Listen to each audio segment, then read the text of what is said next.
everyone, it's Susan Choi from the Food Institute, and I'm here to talk to you today about plant upcycling. Does this term sound familiar to you? Have I lost you? Don't worry, we're here to set things straight. Here with me is Grace Garwood. She is our veteran journalist, expert reporter, and she's the new editor of our newest FI endeavor, the Plant-Based Insider. It's a weekly newsletter covering all things plant-based in the food industry. Grace, thank you so much for joining us. Hi, Susan. Thanks so much for having me. I'm really excited to talk about plant upcycling today. Yeah, awesome. Okay, well, let's get into it. Plant upcycling. Okay, get us into it. Tell us what this is. What is plant upcycling? So upcycling, kind of overall definition, it's a form of recycling that creates an end product that has a higher value than the original item.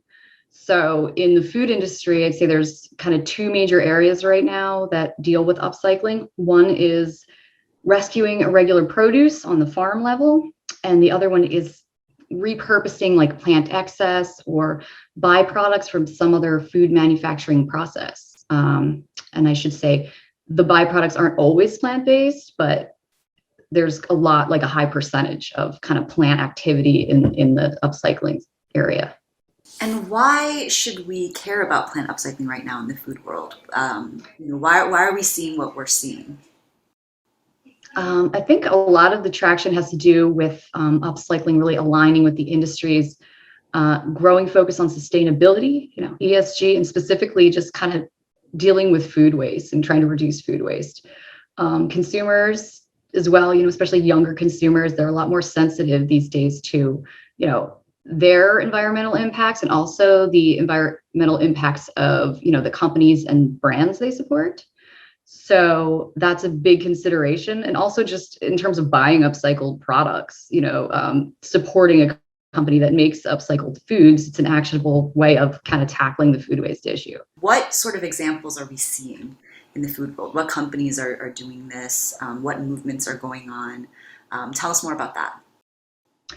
Sure. So I think just overall, there's an Upcycled Food Association, which is just like a really great kind of touch point. Their website shows basically all the major companies in the space and the kind of products that are sort of happening in food upcycling. As I mentioned before, kind of rescuing ugly produce, ugly fruits and vegetables. That is something that consumers are, I think, more aware of these days. And that's largely thanks to companies like Misfit Markets and Imperfect Produce, which are these online marketplaces where you can basically go sign up, get a subscription, and they will send you boxes of these like irregular, misshapen fruits and vegetables. That same kind of imperfect crop use also applies to companies using them in ingredients. There's a lot of really interesting product innovation revolving around upcycled pet food right now. And then, the other main area, I'd say in terms of just like reusing the byproducts or manufacturing, juicing fruits and vegetables, the leftover pulp that is being used in things like chips, also flavor infusions for drinks, making flour out of like pecan shells, other kind of nut shells, and also even like grape pressings from wine production, in using kind of different ingredients and innovations like nut-free peanut butters. Nut-free peanut butter, yes. On that note, we should turn to some action here. We have some samples, I think, that we're going to try out. We have this peanut-less peanut butter, right? This peanut-free peanut butter, we're going to try it out. And we have this cacao-free chocolate. Okay, yeah, pretty amazing. So I think we're going to try it out now. We're gonna put it to the test, plant upcycling in this context. So Grace, I think you have your sample with you right now. I have my sample. Yeah, I'm smelling it. Oh, you've opened it right already. Okay, let me open it. Sorry, I couldn't wait. That is totally very curious. Okay, what do you? Okay, I mean, I think it kind of smells like peanut butter. Yeah, Kind of does. Yeah. Smells like peanut butter. I think I smell a little. The consistency. I mean, the color. I mean, we don't have the consistency yet. We haven't actually dug into it, but color looks pretty good. All right, are you ready? I'm ready. Take my trusty knife here. I'm gonna take a little. Okay, consistency seems smooth. This is the smooth version. No chunkiness. If you're ready, let's get into it. Okay. All right.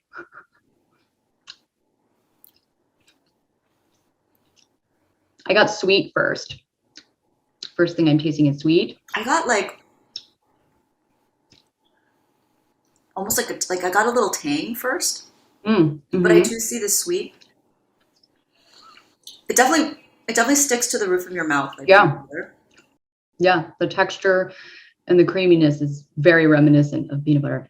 I feel Yeah. like I'm tasting some sunflower I seeds. was just gonna say that. I'm tasting Mhm. sunflower. The food allergy issue is a major thing and it's growing too. I mean, more people than ever before have food allergy concerns, or they're actually buying allergy friendly products for people they know who have some kind of a food allergy. So I think just in that sense, this is something that's really valuable. And also, I mean, I know some people just eat peanut butter like out of the container or something, Right, but right, right. like for something that if you just think about as making a sandwich or something like that, when I eat this and I think of it as, if I put it with some jelly in a sandwich, like I don't know how much different I feel like the eating experience would be. Do you know what I mean? Yeah, that's actually a really good point. If you're combining it, if you're using like a PBJ, if I used this in a PBJ, I think it'd be fine. I think my son would eat it. Yeah, my son would eat this too. I don't know about you, but I think I'm ready for the chocolate. I'm ready. Definitely have a sweet tooth, so I'm looking forward to seeing Yeah. what this is. I'm opening it up, and it looks like a peanut butter cup. So I'm wondering if Mm. there will be the peanut-free peanut butter in here. It's got a good melt, Yeah, I like mean, for yeah, again, in it's like terms my of fingers. It's melting my hands right now. it's melting the texture again, like the peanut butter Hmm. it does mimic chocolate very well. Hmm. I'm trying to see how I feel about this. Now I was expecting just chocolate. Now I've got the peanut butter and the chocolate. Yeah, I it's mean, hard. Yeah. I think in general, just it's actually smoother and creamier eating it than a Reese's cup. I took a second bite, and the second bite was like even better than the first. I feel. Yeah, Yeah, I'm like going getting towards the into it middle. more. It's impressive.